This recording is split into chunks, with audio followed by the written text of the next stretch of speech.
Hello everyone and welcome back to Football Manager 2018 and the final part of this experiment where we're taking a look at what would happen if every player in the game was a total free agent. Now thank you to everybody who watched the first 3 parts of this experiment. It got a huge number of views, especially the first part, so thanks a lot for that support and for all the new subscribers that we gained. I mean, we've gained hundreds of subscribers since that first one came out, so a big thank you to everybody who clicked that subscribe button. And if you did enjoy this series, make sure to drop a like on the video. Today we're going to go through some of the requests from the last part. We're also going to go another 5 years into the future to see the long-term effects of this change, and then we'll probably bring this to an end there. There will be a new experiment in a couple of days, and apologies for the little break between videos. I was away at a friend's wedding, but everything should go back to normal now. That is also why I'm losing my voice a little bit, because there was a lot of whiskey involved. So let's go and have a look at some of the things that people asked us to look at last time. And the first thing is the MLS. As you can see, up to now it's been pretty much LA Galaxy winning this competition. We can have a quick look at their team. Unfortunately, you can't really look at the transfers for the league because of the draft system, but you can see they don't have too many surprise names. Although I say that, I can see that Alberto Aquilani, Graham Dorrans is in here, Gary Mackay-Stevens is in here, the Scottish midfielder. A few surprising names in there, but not too many. And then if we have a look at DC United, the other teams do reasonably well. They actually don't really have any players, so it's mainly LA Galaxy who've brought the big names in and made the most of their draft. And if we just have a look at their transfer history, going back through the seasons, then you can see that first season they went absolutely to town, bringing in quite a few big names to help them out. So LA Galaxy probably the dominant team out of all of that. Somebody also wanted to have a look at the Chinese league. So if we just go to China, it will eventually come up. Here we go. Teams like Guangzhou in the Chinese Super League. We can see that Guangzhou have been the dominant team, as they often are in this game. And we can see from their transfer history, picking up Luka Modric, who was the other player that people actually asked me to try and find. Luka Modric is or has been at Guangzhou for the last few years. They also picked up Dries Mertens, Zion Robben, Dani Alves, Matic, Costa, Barzagli and Dzeko. The following season nobody brought in, and then they brought in Bas Dost for 38 million and Negredo. Koulibaly coming in for 75 million. Douglas Costa did leave for Liverpool. So Guangzhou bringing in a huge number of players there, which is why they've been able to dominate that league. Now we can't have a look at transfer histories, rather frustratingly, for this league, so it is a bit limiting how much information you can get from those leagues, but you saw there Guangzhou certainly doing the best. And when we left off in the Premier League, we had seen that Chelsea were the league title winners. If we just look at those past winners there, Chelsea, the dominant side, Man United not far behind them, Chelsea just with that one blip of a season, but otherwise in total control. So let's go forward 5 years now and see if that's still the case. Well, we are now 5 years into the future. We're going to take a look at the big 5 leagues and see how they've got on. Starting with the Premier League, and you can see Chelsea, the current title winners, level on points with Man City, but 10 more goals. Arsenal 5 points behind. Man United much further behind. Liverpool way down the table as well, in 8th place. Newcastle, my team, down in 13th. Brentford at the bottom. So an interesting finish there. If we have a look at the last few seasons here, you can see Man City won the title the year before. They're 5 points ahead of Chelsea. Chelsea did win it again before that, though, by a huge margin. That's some 17 points in it, or 15 points in it, sorry. Before City, again, 10 points clear of Man United the year before, Chelsea down in 4th. And City did win it the year before that as well by 4 points. So it's been City and Chelsea dominating this league ever since we made the changes, possibly because they have the biggest overall wage budget. Man United were very close the first few years, but not quite able to match them. Arsenal, Liverpool, Spurs, you would expect to be further behind. I don't think they have the same financial power in the game, but you can see Neymar with the highest average rating playing for Man City at 34 years old.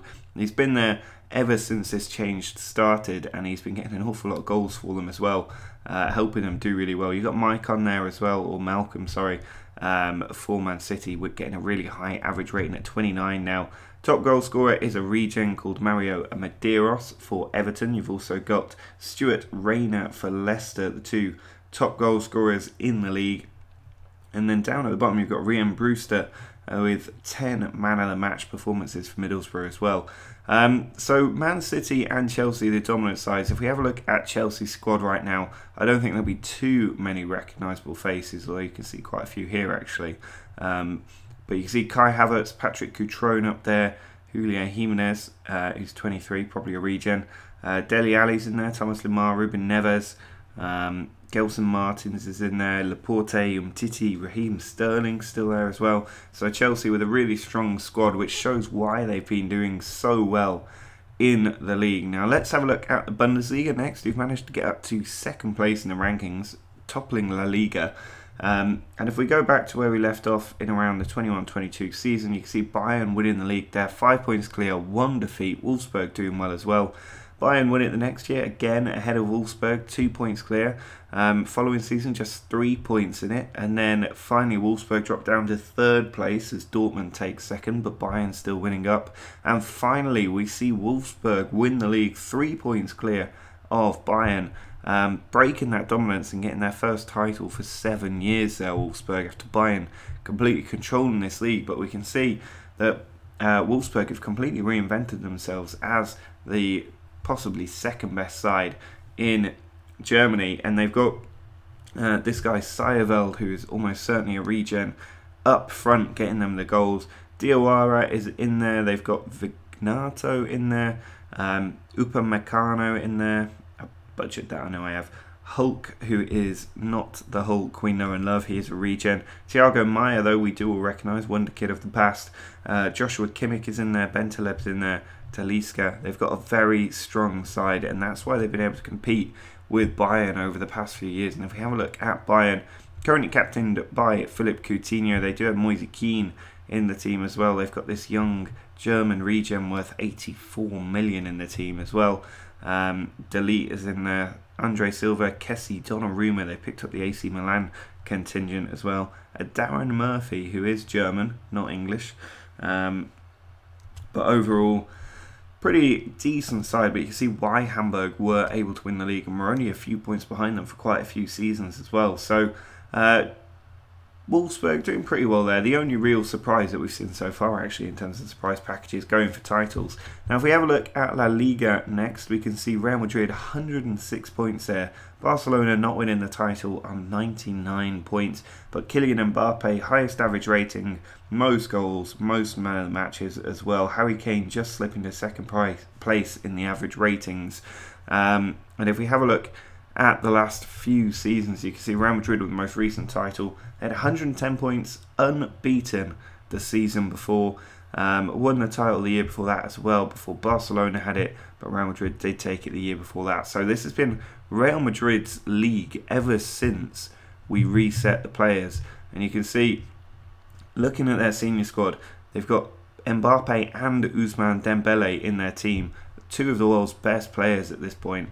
Despite their advanced stage, they picked him up for 70 million from Man City, and Kylian Mbappe as well at the top here, a player they're rumoured to be interested in, joined for 113 a couple of seasons ago, and he's got over 8.0 ratings in the league since then, getting 22 goals, which is something he didn't manage to do with Chelsea. So I would suggest they played him up front as that striker instead of on the wings. But you can see they've also got Martial in there as well, who's become a world-class player.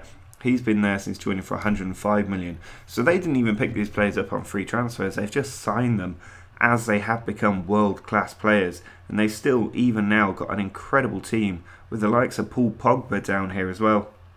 Bobby Firmino's down there. Fabinho's still there at 32 years old. So they have just built an incredible team, which is why they were able to go unbeaten in a team with Barcelona and Atletico Madrid in there. Jurgen Klopp now in charge of Barcelona, with Harry Kane as their captain. And you can see at the top here, they don't have the same top-end value that we saw in Real Madrid, which may be why they have struggled to keep up a little bit, but Harry Kane now way down there, Eric Bailly also down there, Jordan Pickford right at the bottom, possibly because he's not playing very much and is a backup goalkeeper, but they've still got Milinkovic, Savic, Timo Werner, Benjamin Henrichs, all very good wonder kids who've become proper players. And so they've done reasonably well. Atletico Madrid pretty much nowhere to be seen in terms of the title race.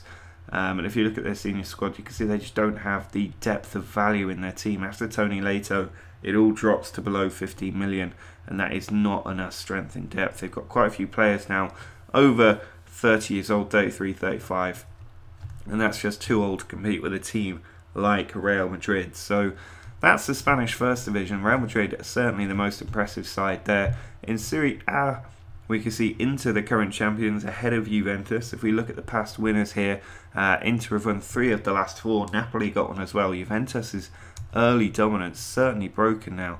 The question is by how much. We can see here there's a 9-point lead for Inter over Juventus, but the season before, Juventus actually finished 5th with Inter ahead of Lazio. Napoli, 3-way tie for the title on a head-to-head record as well. Inter would have won that league in a lot of other leagues, but because Italy goes on head-to-head, Napoli got it ahead of Inter and Juve. What a close finish that was. Year before that, 1 point in it as Inter took the title from Juventus, but Juve before that were dominating this league for quite a while. So Inter must have had some pretty good recent transfer business. And you can see that their team value actually pretty strong as well. They will be competing in Europe on that basis. There are a lot more regens in the game now. Juventus, I would imagine, are relying on the old squad that they picked up, and they've still got João Mario as their captain. You can see at the bottom here, N'Golo Kante, Mattia Perran, Alex Murray down here as well. So most of their players now have retired or left that they originally picked up, and that's an interesting little downward trend on them, leading all the way down to 5th after so many titles. So not the best there for Juve. If we look at Ligue 1 and the teams here, we can see last season it was PSG that won it 100 points clear of Monaco there. Monaco did win it the season before by 5 points. So PSG, though, unbeaten the year before that. We've seen a lot more unbeaten seasons at the moment. And PSG doing well again there, 107 points, which is no surprise. They're always going to do well, and when they have that advantage of being able to sign whoever they want, they are going to do very, very well. You can see a couple of players leaving there, must have had a transfer embargo, but they are spending cash still like there's no tomorrow, 112 million that season. And we can see if we look at their senior squad, they do have huge names in there doing very, very well. So not a real surprise to see PSG and Monaco, the 2 big teams here. Somebody did ask about Christian Pulisic. He is at Monaco, but you can see they've got an incredible team as well. They've still got a lot of those original wonder kids in their team, which is why they are doing so well. They do have an emphasis on signing youth, which is why they've been able to compete with PSG and get a title more recently, and I could see this league balancing out a lot more, but it depends on how the transfer fees go for AS Monaco, because that can be a bit varied. So those are the major leagues. If we have a look at the Champions League next and just see if there's been any surprise in winning this. Chelsea have won the most recent one, we can see there already, but you can see Real Madrid, Chelsea, Monaco, Chelsea with another one as well, and Real Madrid before that as well. So not a lot of surprises there. United have missed out on 4 finals now. They've lost their last 6 Champions League finals, Manchester United. Not the best record. Great to see Wolfsburg in here though. Arsenal losing another final as well. Bayern had their dominance broken by Real Madrid. I'm surprised Real Madrid haven't been in here more often, or PSG actually. But at the moment it looks like Chelsea dominating not just the league, but the Champions League. No sign of Man City in there either. And if we drop down to the Europa League, you can see Zenit, Arsenal, Napoli, Spurs and Sevilla, very much the kind of second tier teams winning the Europa League now. Second tier in terms of this save, I don't want people jumping on me for that. Now if we have a look at the World Cup next, because there has been a couple, you can see Brazil have won the most recent one after France won in 2018. The current World Cup actually ongoing in Mexico.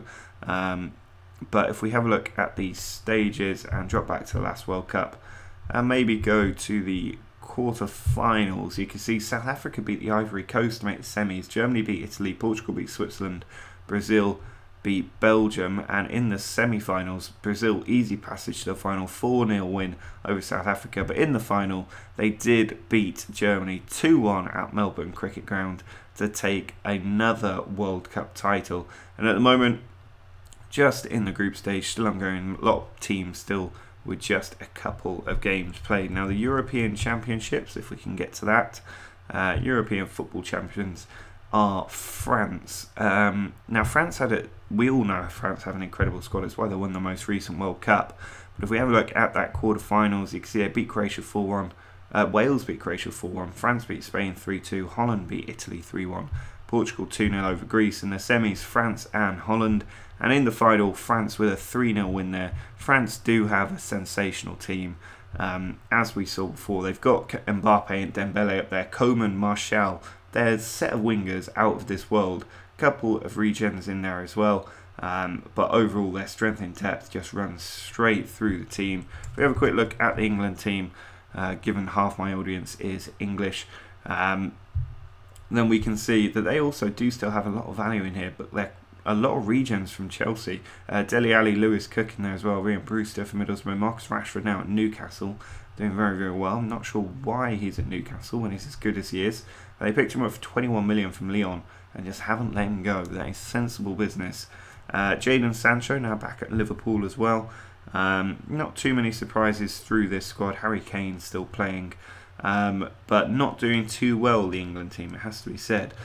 So if we have a look at the Golden Ball, just to finish things off and see who the best players in the world are. Mbappe, Moise Kean with a couple there for Bayern. Harry Kane got it. Higuain got it for Real Madrid. A couple more for Harry Kane there as well in terms of the Golden Ball. Goalkeeper of the Year, Marc-Andre ter Stegen has been winning that the last few years. Footballer of the Year, Dembele, Silva, Dembele, Coutinho, Martial. A few bit of variation there. World Player of the Year though, the same as the World Golden Ball. And the World Team of the Year, most recently, you can see it here on the screen. Real Madrid absolutely dominating it with Martial, Dembele and Mbappe. And I'm pretty sure we can see that all seasons as well, which leaves Harry Kane up front, Moise Kean of Bayern, Hazard at PSG, Mbappe at Chelsea, Neymar and De Bruyne also in there, Alexandro Marquinhos and Titi, Lupi for Real Madrid, and ter Stegen in goal. Good bench as well, it has to be said. Top goal scorer across all of these is Harry Kane with 189. So that is going to be it for this episode. Do drop a like on the video if you have enjoyed this series. There will be a new one in a couple of days' time. But until next time, see ya.